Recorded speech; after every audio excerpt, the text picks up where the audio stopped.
에스더 8장 15절부터 17절 말씀 마음을 집중하시고 함께 읽어보십니다. 모르드게가 푸르고 흰 조복을 입고 큰 금관을 쓰고 자색 가는 배 겉옷을 입고 왕 앞에서 나오니 수산성이 즐거이 부르며 기뻐하고 유다인에게는 영광과 즐거움과 기쁨과 존귀함이 있는지라. 왕의 어명이 이르는 각 지방 각 읍에서 유다인들이 즐기고 기뻐하여 잔치를 베풀고 그날을 명절로 삼으니 본토 백성이 유다인을 두려워하여 유다인 되는 자가 많더라. 아멘. 자, 오늘 이 말씀 속에서 이 에스더 처음으로 읽을 때와 또 이제 얼마 남지 않았지만은 지금 이 8장 끝에서의 분위기라고 하는 것은 하늘과 땅의 차이라 할 수 있을 것입니다. 우리 이 앞에서 5장에 이르기까지는 그 유대 민족, 이제 그들이 바벨론 시대에는 포로로 잡혀갔지만은 그들을 잡아갔던 바벨론도 결국 멸망을 당했죠. 그 페르시아라고 하는 제국에 의해서 바벨론은 무너지고 그 페르시아 제국 체제 하에서 이제 일부는 조국으로 돌아갔고, 그러나 여전히 그 페르시아 제국 하에 살아가는 많은 유대인들이 있었습니다. 네, 그때 벌어진 사건이 이 에스더에 관련된 일이죠. 또 그 시대에 그 페르시아 제국에 살았던 유대인들은 당시 아수에르 왕 수하의 2인자였던 하만의 계략, 그는 유대인 모르드게가 자기에게 무릎 꿇지 않고 절하지 아니한다는 것, 그 괘씸한 마음 때문에 모르드게뿐만 아니라 그 유대 민족을 제비뽑기로 12월 13일 날 한날 한시에 다 처단하는, 그래서 왕의 마음도 흔들어 놓고 전국 127도의 왕의 조서를 다 보낸 상황이었죠. 그렇지만은 당시 왕후에 올랐던 유대인 에스더로 인하여 그 민족이 억울했던 사정을 마침내 왕이 알게 된 것이죠. 그렇게 해서 결국은 이 하만이 자기가 파놓은 함정에 스스로 죽게 되는 거죠. 그래서 모르드게를 죽이기 위한 수단으로 높은 장대를 만들어 놓았는데 결국은 하만 자신이 그 악한 의도가 밝혀짐으로써 자기가 만든 장대에 자기가 달려 죽게 되는, 그리고 자기가 그토록 자랑하고 아꼈던 그 모든 재산들은 에스더 왕후 수하로 들어가고, 또 그렇게 자랑했던 권력, 왕의 반지를 받을 만큼이나, 그런데 이제 그것도 빼앗겨서 그 왕의 반지는 그가 죽이려 했던 모르드게의 손에 들게 된 것이죠. 그렇게 해서 이제 결국 모르드게로 하여금 그 민족에게 내려졌던 그 처음의 조서들을 무효화시키는 그런 것을 허락을 하게 되는 것이죠. 그렇게 해서 결국은 그 민족이 살게 되는 것이죠. 이제 그 상황에서 이 8장 지금 끝부분에 그들 민족이 어떤 분위기가 반전되어 있는가 하는 말 적어놓고 있는 내용이십니다. 15절, 모르드게가 푸르고 흰 조복을 입고 큰 금관을 쓰고 자색 가는 배 겉옷을 입고 왕 앞에서 나오니 수산성이 즐거이 부르며 기뻐하고 유다인에게는 영광과 즐거움과 기쁨과 존귀함이 있는지라 그랬어요. 발단은 모르드게로 인하여, 그러나 그 민족이 다 몰살될 위기 속에서 이제는 급반전이 돼서 오히려 하만이 죽임을 당하고, 그러나 이 모르드게는 왕이 그를 높여서, 물론 모르드게는 옛적에 그 역대 일기 속에 왕을 죽이려고 했던 그 쿠데타 세력을 사전에 모의했던 정보를 알고 왕에게 알려줬던 것. 그런데 그에게는 아무런 보상을 내리지 않았던 것을 뒤늦게 알고 나서 모르드게에 대한 마음이 더 각별해졌죠. 그런데 우리 앞에서도 보았듯이 자기가 사랑하는 아내 왕후 에스더와 어떤 관계인지를 알게 됨으로써 모르드게에 대해서 관심이 특별해지게 된 거예요. 우리 앞에서도 묵상할 때 그 특별한 관계일 때 특별한 관심을 쓰게 되는 것처럼 그 중요한 수혜자, 그 혜택을 받은 사람이 바로 이 모르드게라고 하는 왕후와의 관계는 왕후 에스더와 이 모르드게는 사촌간이지만은 워낙 나이 차이가 많으니까 모르드게는 마치 사촌 오빠이지만은 아버지와 같은 역할을 한 그런 아주 귀한 관계였어요. 그런데 이제 이런 모든 전모가 밝혀지고 그들이 위기에서부터 이제 해방이 되는 것이죠. 그 묶여있던 것이 풀려서 노임을 받았으니까 그렇게 해서 오늘 15절 읽은 대로 모르드게는 왕에게 나오는 광경이에요. 그럴 때 푸르고 흰 조복을 입었다 그러는 거예요. 여기 푸르고 흰 조복이라는 조복은 왕이 입는 옷을 이끌어서 조복이라고 그러는 거죠. 그러니까 왕이 허락한 푸르고 흰 왕의 옷에 버금가는 것. 어떻게 평민이 감히 왕의 옷을 입을 수 있겠습니까? 그런데 이 모르드게에게 특별히 하사한 거예요. 그가 세운 공로가 있고 또 그의 억울했던 일도 있었지만은 왕후 에스더와의 특별한 관계가 있었으므로 그가 왕에게 나올 때는 옛적의 그런 복장이 아니고 이제는 갖춰서 입은 거예요.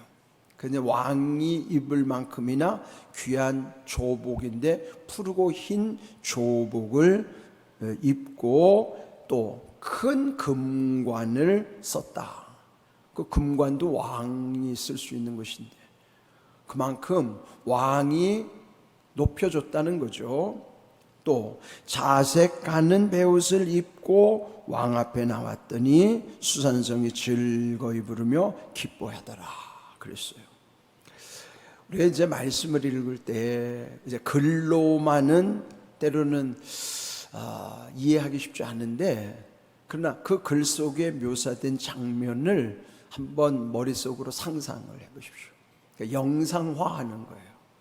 글을 텍스트로 된 글을 영상화해 보는 거예요. 상상을 하는 것이죠. 그 지엄한 왕 앞에 나가는 것 자체가 두려운 일이고 얼마나 떨리겠어요. 그런데도 그에게는 왕이 특별히 이렇게 아주 왕의 옷으로 그리고 금관을 씌워주시고 뿐만 아니라 여기 중요한 말씀이 나오는데 자색은 자주색이죠. 보라색. 그것도 왕만 입을 수 있는 것이죠. 자색하는 배 겉옷을 입고서 나왔더라 그렇습니다. 갈라디아서 3장에 보면은 우리가 세례받은 것을 바울이 뭐로 표현하면요, 그리스도로 옷 입은 자가 되었다라고 표현을 하는 거예요. 자, 그러면 이거는 뭐 지금이야 옷이라는 것은 부자들은 뭐 자기가 원하는 옷 얼마든지 뭐 몇 억 되는 옷도 자기가 사는데 문제 없죠. 그러나 세상의 옷이 아무리 좋다 하더라도 또 부럽다 하더라도 바울이 우리에게 표현한 대로 그리스도로 우리가 세례를 받은 자는 그리스도로 옷을 입었다 그러면 여러분 이것은 세상에 아무리 귀한 옷과 마치 성도는 무슨 옷을 입었는가? 그리스도로 옷을 입었다는 것은 내가 그리스도 안에 있다는 거예요. 옷을 입으면 몸이 옷 속에 들어가는 것처럼 그리스도로 옷을 입은 자라는 것은 내가 그리스도 안에 있다는 거예요. 그러니까 우리가 영적인 의미로서는 다들 그리스도로 옷을 입고 있다는 거예요. 그러면은 그리스도라는 옷은 세상의 옷과 어떻게 다를까요? 자, 세상의 옷은 이 시대만 해도 왕이 입을 수 있는 옷에 대한 거는 그는 엄청난 얼마나 화려할 뿐만 아니라 거기에 권세가 들여지는 거죠. 왕의 버금가는 옷으로 말미암아 그 사람의 권력을 상징하는 거예요. 그렇다면은 만약에 우리가 고리스로 옷을 입었어요. 그런데 영적으로 볼 때는 눈으로는 안 보이는 거죠. 근데 마귀는 보여요, 안 보여요? 마귀는 우리 눈에는 안 보이지만 영적인 세계에서 마귀는 우리를 본단 말이에요. 저 사람이 그리스도로 옷을 입은 자인가 아닌가 금방 알죠. 우리는 모르죠. 마치 벌거숭이 임금님이 아무것도 입지 않은 옷을 걸치고 세상에서 제일 아름다운 옷을 입고 있다고 옆에서 부추기니까 그게 마음이 좋은 사람만 보인다고 하니까 자기가 마음 좋은 사람처럼 척하느라고 알몸으로 있으면서도 자기는 세상에서 제일 아름다운 옷을 입고 있다고 왜? 옆에서 부추기니까요. 그건 어리석은 왕을 속이는 거죠. 혹시 우리가 영적으로 살 때도 그럴 수 있어요.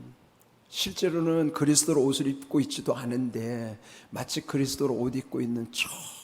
왜? 옆에서 부추기니까. 그 착각이죠. 근데 어떻게 알아요? 귀신을 만나보면 알아요. 여러분 귀신을 만나봐야 돼. 정말 귀신이 여러분을 두려워하는가? 만약에 귀신이 두려워하면 여러분은 그리스도라는 옷을 입고 있기 때문에 두려워하는 거예요. 나를 두려워하는 게 아니에요. 그리스도로 옷을 입었기 때문에 두려워하는 거예요. 그런데 오히려 귀신을 만났더니 내가 두려워요? 그럼 나는 그리스도라는 옷을 입지 않은 거예요. 그리스도라는 옷을 입은 사람은 귀신이 앞에 있어서 두렵지가 않아야 돼요. 왜? 내가 그리스도로 옷을 입었는데 왜 두려워요? 귀신이 두려워야지. 저는 목회하면서 이걸 많이 경험했거든요. 참 귀신 들린 사람을 많이 만났거든요. 근데 귀신 들린 사람 앞에서 저는 조롱도 당해봤거든요. 그래서 그때 내가 아직 그리스도로 옷을 안 입었구나 알았어요. 근데 그 다음부터는요, 귀신이 저를 두려워하는데 저를 두려워했겠어요? 제가 그리스도로 옷을 입고 있으니까 그리스도로 옷 때문에 두려워한 거지. 그래 어때요? 마음이 내가 평안하니까. 그러니까 여러분도 마찬가지죠. 귀신 들린 사람을 만나거나 귀신 앞에 섰을 때 두렵지 않으면 여러분 그리스도로 옷을 입었기 때문에 두렵지 않은 것이고, 그럴 때는 귀신이 두려워합니다. 반대로 내가 두려워요? 그럼 나는 그리스도로 옷을 입지 않았기 때문에 두려운 것이고, 그때 귀신은 나를 가지고 놉니다. 이건 분명한 사실이에요. 그러니까 신앙생활 잘해야 된단 말이에요. 벌거숭이 임금님처럼 속지 말고 말이에요. 옆에서 그냥 입었다고 하니까 속지 마세요. 신앙은요 허위가 아니에요. 다 드러납니다 나중에. 지금 이 가는 배 겉옷을 입고 나아가는 것이 얼마나 그 모습이 장엄하기도 하지만 모르드게도 믿을 수 없는 사실이 되어버렸잖아요. 이런 것을 우리 마음에 새기고, 그 모르드게뿐만 아니라 그 동족 유대인들이 모두가 다 죽음에서 살아났으니까, 여러분 죽다 살아난 것만큼 세상에 기쁜 일이 어디 있습니까? 예?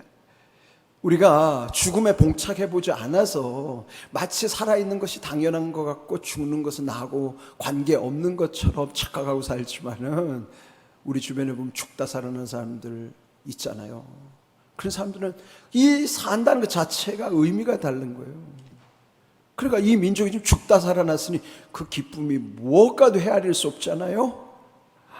이런 상황에서 그들이 그 영광과 즐거움과 기쁨이 존귀하게 되었다.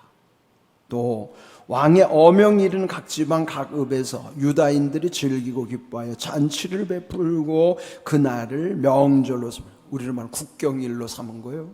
그래서 생긴 게 부림절이라고 하는 그들 민족만 지키는 절기가 탄생한 거예요. 부림절.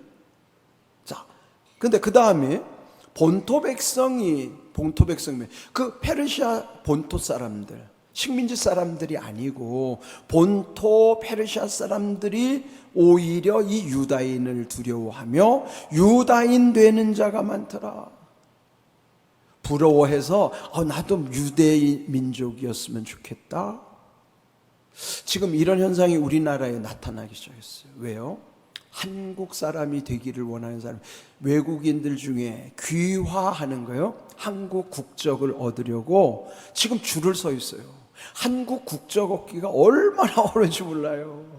외국 사람들이 한국 국적을 받고 싶어가지고.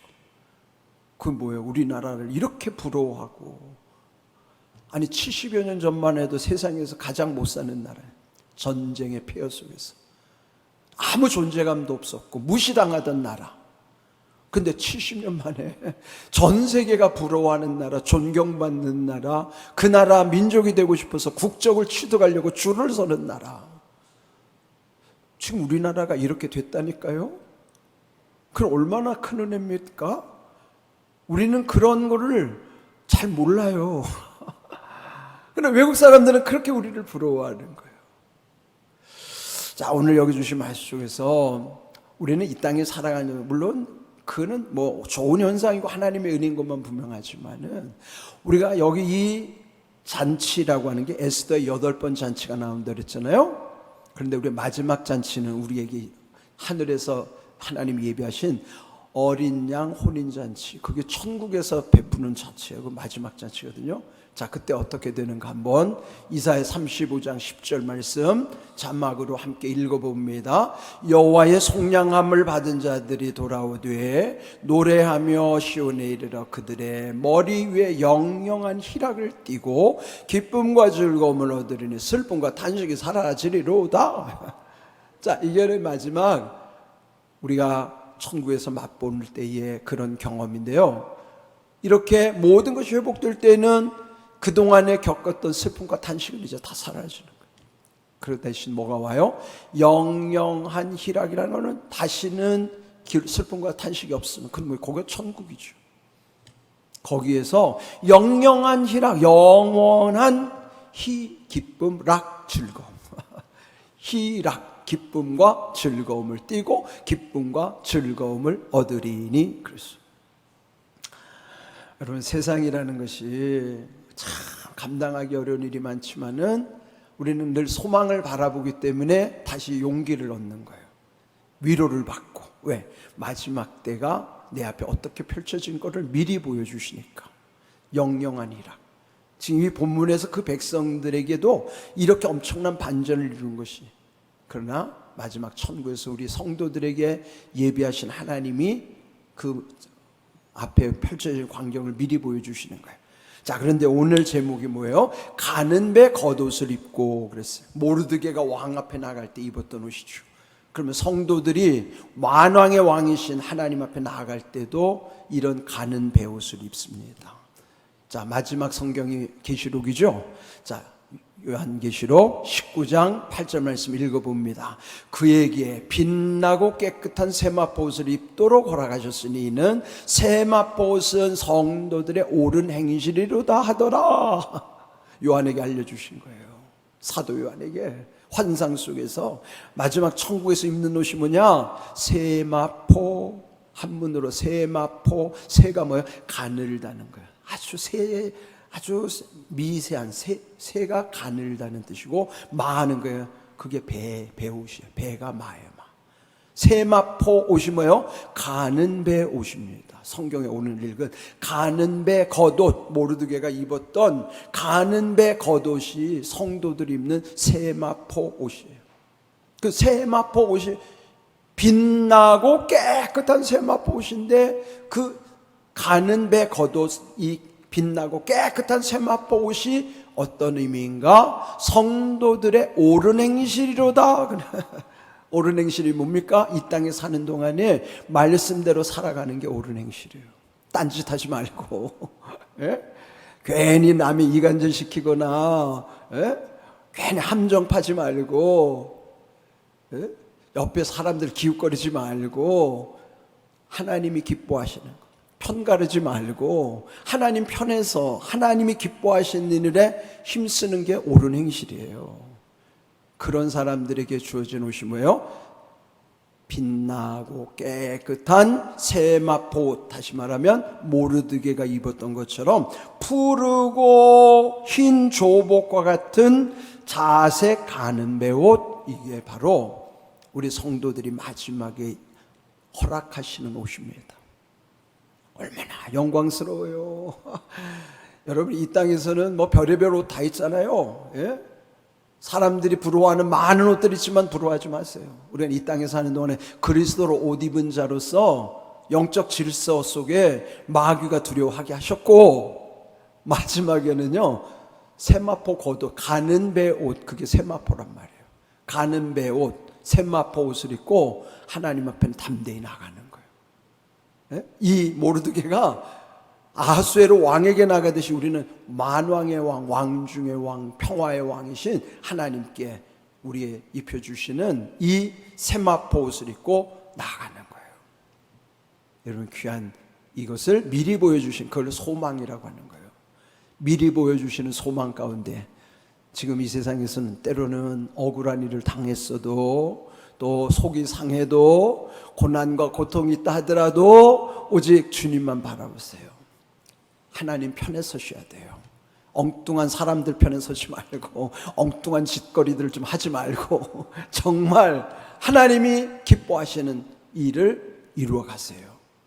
그러면 마지막이 어떻게 된다는 걸 우리에게 미리 보여주시는 이 소망, 이런 귀한 은혜를 여러분 날마다 붙잡고 살아갈 수 있기를 주님의 이름으로 축복합니다. 아멘.